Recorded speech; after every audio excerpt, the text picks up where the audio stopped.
Make your fertility journey a success with Avira. High-tech city, Kokatpalli, Secunderabad, Mehboob Nagar. Vakeel Saab చేసేటప్పుడు పవన్ కళ్యాణ్ గారి దగ్గర నుంచి మీరు నేర్చుకున్నంటే ఏమని చెప్తారు? ఎస్పెషల్లీ ఇండస్ట్రీలో ఎలా ఉండాలి, ఎలా ఉండకూడదు. ఆ సినిమా కూడా అలాంటి మెసేజ్ ఇచ్చింది అమ్మాయిలకు కూడా. అంటే వాళ్ళిద్దరిని తీసేయండి, వాళ్ళు కొంచెం ఆల్రెడీ సీనియర్స్ కాబట్టి they know very well about industry. మీరు న్యూ కాబట్టి, అప్కమర్ కాబట్టి మీలాంటి వాళ్ళకి ఏదో ఒక అడ్వైస్ చేసే ఉంటారు. ఫస్ట్ నాకు నచ్చింది ఏంటి అంటే, ఒక పర్సన్ అంత సింపుల్ గా ఎలా, అంటే పవర్ స్టార్ పవన్ కళ్యాణ్ అన్నంత రేంజ్ పర్సన్ అంత సింపుల్ గా ఎలా ఉంటారు అంటే నేను ఫస్ట్ ఇమాజిన్ చేసుకోలేదు. ఓకే, స్టార్ అంటే ఒక రేంజ్ లో ఇమాజిన్ చేసుకున్నాను. అండ్ ఆల్సో నేను అప్పటి వరకు ఎవరిని స్టార్స్ ని కలిసింది లేదు. ఫస్ట్ టైం చూడటం కానీ, కలవడం కానీ, మాట్లాడడం కానీ, ఎవ్రీథింగ్ ఫస్ట్. సో నాకే ఫీలింగ్ ఉంటుంది అంటే దే నాట్ హ్యూమన్ బీయింగ్స్, ఏదో డిఫరెంట్ కైండ్ లో ఉంటారు అని అనుకునేదాన్ని. నిజంగానే అలానే ఉండేదండి. రాగానే చాలా బాగా మాట్లాడారు, హాయ్ అన్నారు, ఎక్కడి నుంచి అని చెప్పి మాట్లాడారు. తర్వాత సెట్ లో మధ్యలో కోర్ట్ సీన్స్ లో మేము అందరం నలుగురం పక్క పక్కనే కూర్చుంటాం కదా. సో కోర్ట్ సీన్స్ లో షార్ట్ గ్యాప్ లో మాట్లాడేవాళ్ళు అనమాట. పక్క పక్కన కూర్చున్నప్పుడు ఇట్లా ఈ టైంలో అమ్మాయిలు ఎలా ఉన్నారు, వాళ్ళ బిహేవియర్ ఎలా ఉంది, లేకపోతే నీకు ఏదైనా ప్రాబ్లం వస్తే గాడ్తో చెప్పుకో, ఒక పాజిటివ్ ఎనర్జీని నమ్ము లాంటి సజెషన్స్ చాలా ఇచ్చారు. అంటే లైఫ్ కి రిలేటెడ్ సజెషన్స్ ఇచ్చారు, మోర్ దెన్ మూవీస్ ఇండస్ట్రీ కంటే కూడా. లైక్ ఇప్పుడు ఫర్ ఎగ్జాంపుల్ మేమిద్దరం కూర్చొని మాట్లాడుతున్నప్పుడు నేను ఒక ఎనర్జీని నమ్ముతాను, పాజిటివిటీ అనే ఎనర్జీని నమ్ముతాను.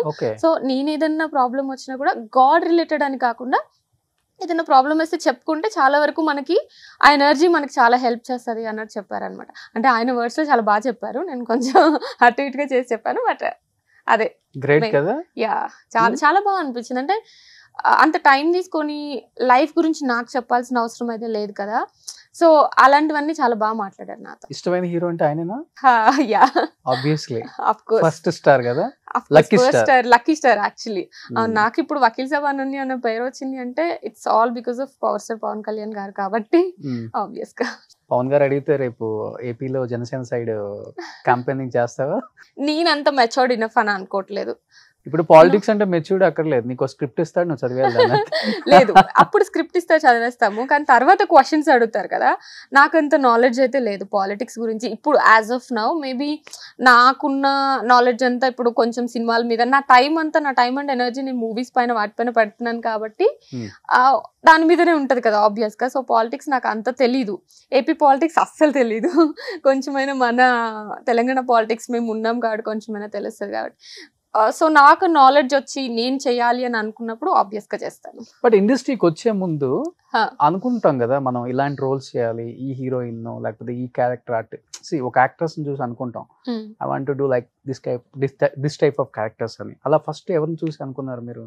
యాక్చువల్లీ నాకు సమంత ఇష్టం, ఓకే, అండ్ ఆలియా భట్ చాలా ఇష్టం. వీళ్ళిద్దరు దేర్ లైక్ వాళ్ళు ఏం చేసిన, ఎందుకంటే నేను ఎందుకు వాళ్ళతో కనెక్ట్ అవుతాను అంటే దే క్యూట్ గా ఉంటారు. అంటే నేను అలా అనుకునేదాన్ని, నేను క్యూట్ గా ఉంటాను, నేను అంత పర్ఫార్మెన్స్ ఓరియంటెడ్ నేను చేయలేనేమో అనుకునేదాన్ని.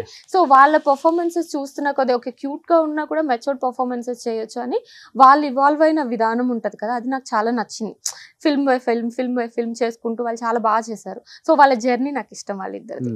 బట్ ఎప్పుడన్నా అనుకున్నారా, నేను ఒకదానికి వచ్చాను, ఒక టైప్ ఆఫ్ క్యారెక్టర్స్ చేస్తున్నాను, చూస్తేనేమో ఇంకొక టైప్ ఆఫ్ క్యారెక్టర్స్ వస్తున్నాయి, కొంచెం రొమాంటిక్ గా కనపడాలి, కొంచెం అలాంటి డ్రెస్లు వేసుకోవాలి, అలాంటప్పుడు పర్ఫార్మెన్స్ ఉంది కాబట్టి ఓకే అని చెప్పేస్తారా? లేకపోతే గుడ్డులో కొంతమంది ఒప్పేసుకుంటాం కదా, ఏదైతే అదైంది ఇంకా దిగేద్దాం, తప్పదు ఇండస్ట్రీకి వచ్చాము, ఇంక వెనకెళ్ళటం ఉండదు, ఇలా కూడా ఎప్పుడన్నా అనిపిస్తుంటుందా కొన్ని క్యారెక్టర్స్? ఐ థింక్ ఈ క్వశ్చన్ కి ఆన్సర్ ఆఫ్టర్ 5-6 months మనం మాట్లాడుకోవచ్చు. బికాస్ నా ఫిల్మ్స్ లైన్అప్ తర్వాత మేబీ అది ఇండస్ట్రీలో లేకపోతే థియేటర్ వైజ్ గా హిట్ అవ్వచ్చు, అవ్వకపోవచ్చు. బట్ ఓటీటీలో చూస్తున్నప్పుడైనా ఓకే అనన్య చాలా మంచి రోల్ చూస్ చేసుకుంది, చాలా మంచి పర్ఫార్మెన్స్ ఇచ్చింది అని చెప్పి. అంటే నేను స్టార్టింగ్ లో వచ్చినప్పుడు I was like only love stories వస్తాయి, మంచిగా చేసుకుందాము, నెక్స్ట్ గా వెళ్ళిపోతాము, కమర్షియల్ హీరోయిన్ గానే వెళ్తానేమో అన్న ఫీలింగ్ లో ఉండేదాన్ని నేను. కానీ తర్వాత మలేషియం వచ్చిన తర్వాత, వకీల్ సాబ్ వచ్చిన తర్వాత నాకు క్రాఫ్ట్ అంటే ఏంటో తెలిసింది, యాక్టింగ్ ఏంటి, ఎలా చేయొచ్చు, ఎలా చూస్ చేసుకోవాలి, అవన్నీ నాకు నిదానంగా త్రూ అవుట్ ద ప్రాసెస్ అర్థమైంది. మేబీ 4 years లో చాలా నేర్చుకున్నాను నేను. సో ఇప్పుడు నాకున్న మైండ్ సెట్కి ఏంటి అంటే ఏ రోల్ అయినా ఇంతకు ముందు చేసిన దానికి డిఫరెంట్ గా చేద్దాము అన్న పాయింట్ లోనే ఉంది, కానీ అది గ్లామరసా లేకపోతే నాన్ గ్లామరసా, పర్ఫార్మెన్స్ ఓరియంటెడా, ఆ బేసిస్ కంటే నా రోల్ ఎలా ఉంది, నేను ఎలా పోర్ట్రే చేయగలను, నేను ఎలా డిఫరెంట్ గా చేయగలను, ఆడియన్సెస్ కి ఎలాంటి ఎక్స్పీరియన్స్ ఇవ్వగలను, లాంటి కైండ్ ఆఫ్ థాట్స్ ఉన్నాయి నాకు ఇప్పుడు. ఎందుకంటే మీకు బిగినింగ్ కెరీర్ డేస్ లో ఎప్పుడో మీడియాని కూడా అడ్రస్ చేశారు కదా, నేను ట్రెడిషనల్ గానే ఉంటాను, అలాంటి క్యారెక్టర్స్ చేస్తాను, రొమాంటిక్ ఈ ఎక్స్పోజింగ్ క్యారెక్టర్స్ చెయ్యను, నేను నాకు ఇష్టం లేదు అని చెప్పారు కదా. యాక్చువల్లీ మొన్న కూడా ఎవరో అడిగారు ఆ క్వశ్చన్, నేను తర్వాత వెళ్ళి యూట్యూబ్ లో చెక్ చేద్దాం అనుకున్నాను, మర్చిపోయాను. ఇప్పటికైనా రోషన్, నేను ఇప్పుడు ఈ ఇంటర్వ్యూలో చెప్తుంది ఈ రోజుకి ఇప్పటికీ నా మైండ్ సెట్, నా థాట్ ప్రాసెస్, నాకున్న నాలెడ్జ్ ప్రకారం నేను ఆన్సర్స్ ఇస్తున్నాను. మేబీ నెక్స్ట్ 2 months 3 months లో మనం కలిసినప్పుడు నేను కొన్ని బుక్స్ చదివి ఉండొచ్చు, కొన్ని వీడియోస్ చూసి ఉండొచ్చు, కొన్ని ఫిల్మ్స్ చూసి ఉండొచ్చు, కొంతమంది జర్నీస్ అబ్జర్వ్ చేసి ఉండొచ్చు. సో అప్పుడు పడుతుంది ఆబ్వియస్ గా. మనము వీఆర్ వాట్ వి ఈట్ అంటారు కదా, అలానే we are like what we watch and what we consume in terms of books or videos అలా.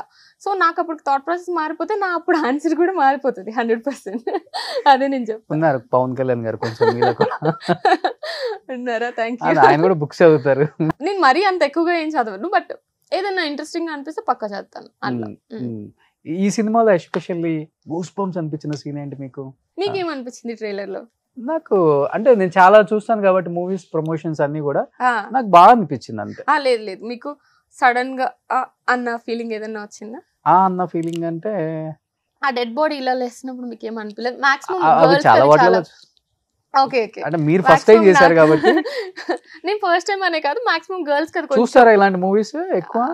కొంచెం కాంజూరింగ్ అలాంటివి చూసాను, కానీ ఎక్కువేం చూడను, భయం నాకు. అవునా?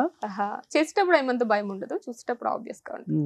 సో నాకైతే ఈ ఫిల్మ్ లో కొన్ని సీన్స్, ఇప్పుడు మీరు దాంట్లో చూసినప్పుడు కూడా ఒక పర్సన్ వచ్చేసి ఇట్లా లిక్ చేసుకుంటూ వెళ్తారు, ఇట్లా అవి కొంచెం క్రింజీ అనిపించాయి. అండ్ నా రోల్ కి ఒక మంచి ఇంపార్టెన్స్ ఉంటుంది, అది ఆ ఇంపార్టెంట్ సీన్స్ షూట్ చేసే టైంలో నాకు చాలా బాగా అనిపించింది. ఆ సీన్స్ చాలా నచ్చాయి నాకు, ఆ సీన్స్ షూట్ చేసినప్పుడు. ఏం చదివారు మీరు అసలు? నేను బీటెక్ చేశాను, బీటెక్ చేసి ఎల్ఎల్బి చేశాను ఇక్కడ ఇబ్రహీంపట్నంలో, దిల్షునగర్ దగ్గర ఇబ్రహీంపట్నం అక్కడ రాజమహేంద్ర కాలేజ్ ఆఫ్ ఇంజనీరింగ్ అని అక్కడ బీటెక్ చేశాను. ఎల్ఎల్బి ఎందుకు చేశారు? వకీల్ సాబ్ కోసం? ఐడియా ఏంటంటే నా ఎల్ఎల్బి ఫినిష్ అయ్యే ఫస్ట్ ఇయర్ సెకండ్ ఇయర్ టైంలో నాకు వకీల్ సాబ్ వచ్చింది. నేను షాక్ అయ్యాను, అదేంటి ఎల్ఎల్బి చేస్తాను వకీల్ సాబ్ వచ్చిందని. సెట్ లో కూడా కామెడీ చేసేవాళ్ళు, ఎల్ఎల్బి చదివావు కదా ఇదేంటో చెప్పు అదేంటో చెప్పని. అంత నాలెడ్జ్ లేదు, జస్ట్ చేశాను అని చెప్తుండే. కానీ అనుకోకుండా వచ్చింది ఇండస్ట్రీకి. అనుకోకుండా ఏం కాదు, నాకు చిన్నప్పటి నుండి ఇంట్రెస్ట్ ఉండే, బట్ వస్తానని ఎక్స్పెక్ట్ చేయలే. ఏదో ట్రై చేద్దాము అని అనుకున్నాను, కానీ ఇక్కడే ఉంటాను, లైక్ యాక్టింగ్ కెరియర్ ఉంటది అని మాత్రం ఎక్స్పెక్ట్. గాడ్ ఫాదర్ ఎవరు లేరు కదా అనన్య? లేదు. పేరెంట్స్ ఏం భయపడలేదా? యాక్చువల్లీ నేను చెప్పలేదు, ఫస్ట్ ఫిల్మ్ షూటింగ్ అవుతున్న వరకు ఇంట్లో తెలియదు అనమాట. షూట్ అయిపోయి రిలీజ్ అయిన టైంలో నేను మా అన్నకు చెప్పా ఫస్ట్, ఇట్లా ఒక ఫిల్మ్ చేశాను, రిలీజ్ అవబోతుంది, ప్రియదర్శితో చేశాను అని చెప్తే హీ వాజ్ షాక్డ్. ఏంటి అసలు ఫిల్మ్ చేయడం ఏంటి, ఏం మాట్లాడుతున్నావు అసలు? ఇంట్లో చెప్పకుండా ఒక ఫిల్మే చేసేసారు. బికాస్ మా ఇంట్లో అస్సలు ఒప్పుకోరు, ఓకే, నో ఛాన్స్ అసలుకి. సో అందుకని ముందు చేసిన తర్వాత చెప్తే సరేలే, అప్పుడు తిడతారు మా అంటే ఇంకేం చేయలేరు కదా అని చెప్పి. అండ్ ఆల్సో నాకు ఫస్ట్ నెగిటివిటీ తీసుకోవడం ఇష్టం లేదు, సో అప్పుడు చెప్పకుండానే చేస్తాను. ఇంకా చేసిన తర్వాత చెప్పిన తర్వాత ఒక 2 months కి ఫిల్మ్ రిలీజ్ అయింది. అంటే 2 months కి ఫిల్మ్ రిలీజ్ అవుతుంది అన్న టైంలో చెప్పాను. 2 months తర్వాత అప్పుడు ఆ 2 months చాలా గోల అదంతా నడిచింది ఇంట్లో.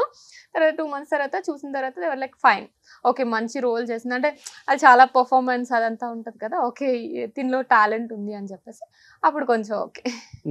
ఇప్పటికీ కూడా మా మదర్ ఇస్ లైక్, అబ్బా వాళ్ళు అడుగుతున్నారు సినిమా మా అమ్మ ఎంత ఇన్నోసెంట్ గా ఉంటుంది అంటే, ఇప్పుడు నేను ఏదైనా సినిమా చేశాను అనుకోండి, నువ్వు ఎవరికి పంపించకు, సినిమా చేశాను చెప్పకు అంటారు ఇప్పటికీ కూడా. అదేంటమ్మా సినిమా ఎంత ఖర్చు పెట్టి చేస్తే వాళ్ళకి తెలియాలి కదా, వాళ్ళు వచ్చి చూడాలి కదా అంటే, ఏం వద్దు ఎవరికి పంపించకు అంటారు. సో అంత ఇన్నోసెంట్ ఉంటారు ఇప్పటికీ కూడా. సినిమా చూసి వచ్చి చెప్పాలి మీ అమ్మాయిని చూసాం ఆ సినిమాలో.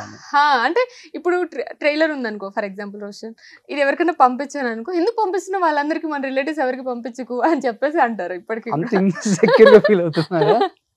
యా, మా ఇంట్లో చాలా స్ట్రిక్ట్. ఏం చేస్తారు డాడీ? డాడీ లేరు, చిన్నప్పుడే చనిపోయారు. సో మదర్, నేను, అన్నయ్య. అన్న ఏం చేస్తారు? అన్నయ్య సాఫ్ట్వేర్. సో రీసెంట్ గా మీరు కూడా ప్రేమలో పడ్డారని విన్నాను. ఎవరితోనూ కూడా చెప్పొచ్చు కదా. I'm searching Roshan. You are searching. I'm searching. Okay. నిజంగానే అందరూ గూగుల్లో సెర్చ్ చేసుకుంటారు ఇప్పుడు. బెటర్ కదా. నిజంగానే ఐఎమ్ సర్చింగ్. ఎలాంటి అబ్బాయి కావాలి? ఆనెస్ట్ గా ఉంటే చాలు. ఇప్పటికైతే ఉన్నారా? ఎవరు లేరు, అదే ప్రాబ్లం. ఉన్నారా అంటే నాకు ఉన్నారా అని అడుగుతున్నారు, ఆనెస్ట్ గా ఉన్నారని అడిగారు. అంటే ఆనెస్ట్ గా అయితే ఎవరు లేరు అని నా ఫీలింగ్ ఇప్పటికి. అప్పుడు మీరు కూడా ఎక్స్పెక్ట్ చేయకూడదు మరి. నేనున్నాను, నాతో ఎవరు లేరు అంటున్నాను. మనం ఉంటేనే ఎక్స్పెక్ట్ చేస్తాం. బేసిక్లీ ఇలాంటి కైండ్ ఆఫ్ థింగ్స్ మనం వేరే పర్సన్ ఎక్స్పెక్ట్ చేస్తున్నామంటే మనం అది ఇస్తామని ముందే ప్రీ నోషన్ లో రాసి పెట్టి అది ఎక్స్పెక్ట్ చేస్తాం మాక్సిమం పీపుల్. సో ఇండస్ట్రీ వాళ్ళైనా పర్వాలేదు హానెస్ట్ గా ఉంటే? It's a tricky question. I don't think so. ఇంకా పెద్దగా ఎవరు మిగిలి లేరు అబ్బా పెద్దవాళ్ళు. ఇండస్ట్రీ కష్టం. వద్దా? I don't. మీకు ఇండస్ట్రీ కావాలి కానీ మీకు ఇండస్ట్రీ వాళ్ళు వద్దు. ఇండస్ట్రీ అంటే ఇద్దరు ఇండస్ట్రీ నుండి వస్తే చాలా డిఫరెన్సెస్ వస్తాయి, ఒపీనియన్ డిఫరెన్సెస్. ఎందుకు వస్తుందండి? మహేష్ బాబు గారు నమ్మత్రాన్ని చూడలేదా? జీవిత గారిని రాజశేఖర్ గారిని చూడలేదా? శ్రీకాంత్ గారు ఊహ గారిని చూడలేదా? చూసారు అది అప్పుడు. సూర్య గారు జ్యోతిక గారిని చూడలేదా? అదే అప్పుడు చెప్తున్నారు మీరు, ఇప్పుడు కష్టం చాలా. అంటే రీజన్ కూడా ఉంటది కదా ఏదో. టు బి ఫ్రాంక్ చెప్పాలంటే, ఆనెస్ట్ గా చెప్పాలంటే, వీ హ్యావ్ ఆఫ్ కోర్స్ బయట వాళ్ళకి కూడా ఆప్షన్స్ ఉన్నాయి, నేను కాదు అనట్లేదు. బట్ ఇక్కడ ఏంటంటే లాట్ ఆఫ్ ఆప్షన్స్, చాలా ఎక్కువ ఆప్షన్స్ ఉంటాయి అబ్బాయిలకి. సో కొన్ని డేస్ కి బోర్ కొట్టేస్తామేమో అనిపిస్తుంది నాకు. బికాస్ కొత్త వాళ్ళకి అనిపిస్తూ ఉంటారు కదా ఎప్పుడు. సో నాకంత అది ఆల్రెడీ లైఫ్ లో ఉన్న ప్రాబ్లమ్స్ చాలు, మళ్ళీ ఇంకొకటి తెచ్చుకోవాలని లేదు నాకు. సో సాఫ్ట్వేర్ లో సాఫ్ట్ గా ఉండే అబ్బాయి కావాలి. నాట్ జస్ట్ సాఫ్ట్వేర్, ఏదైనా పర్లేదు apart from industry. First crush ఇండస్ట్రీలో అసలుకి? ఇండస్ట్రీలో అయితే నాగశౌర్య గారు. ఇండస్ట్రీలో అయితే ఆయన క్రష్ అంటే అదే మహేష్ బాబు గారు చెప్తాను. ప్రభాస్. అఫ్ కోర్స్ వాళ్ళు చిన్నప్పుడు చాలా ఇష్టం. వాళ్ళు చిన్నప్పుడు అంటే వాళ్ళు ఫీల్ అయిపోతారంటే లేదు అలా కాదు, కానీ ఆబ్వియస్ గా మనం ఫిల్మ్స్ చూస్తాం కదా, ఇప్పుడు ప్రభాస్ గారివి కానీ మహేష్ బాబు గారు కానీ చూస్తూ పెరుగుతాం కదా. ఊత పదం ఏంటి మీరే చెప్పండి, ఇంతసేపు విన్నారు కదా. ఇంతసేపట్లో వాడలేదు అందుకని నేను చెప్తాను. అయితే లేదు, ఆబ్వియస్లీ హానెస్టీ రెండేకైతే కాదు కదా. ఆనెస్టీ అయితే ఎక్కువ వాడను, ఆబ్వియస్ గా వాడతానేమో కొంచెం. అలా ఎంత అందంగా ఉంటావు, ఇండస్ట్రీ నుంచి ఎవరు ప్రపోజ్ చేయలేదా? లేదు రోషన్, నో వన్. బయట నుంచి కూడా ఐ ఫీల్ లైక్ ఏంటంటే జనాలకి ఎలా అనిపిస్తుంది అంటే, ఓకే వీళ్ళు ఇండస్ట్రీ కదా ఆల్రెడీ కమిటెడ్ ఉంటారు, దే హ్యావ్, ఇందాక నేను చెప్పినట్టు they have lot of options కదా, చాలా మంది చుట్టూ ఉండి ఉంటారులే, ఎవరో ఒకళ్ళు కమిటెడే ఉంటారు, వాళ్ళు ఎప్పుడు ఖాళీగా ఉంటారు అన్న ఫీలింగ్ లో ఉంటారేమో. సో ప్రపోజ్ అయితే ఎవరు చేయలేదు, ఊరికే అనుకుంటారు అట్లా అంతే. నాకు అదే అనిపిస్తుంది. నాకు ఒక్కొక్కసారి అయితే అరే నేను కాదు, నేను కమిటెడ్ కాదు, నేను సింగిల్ అని చెప్పాలనిపిస్తుంది. But that's okay. ఇప్పుడు చెప్పేసా కదా. చెప్పాను ఇండైరెక్ట్ గా.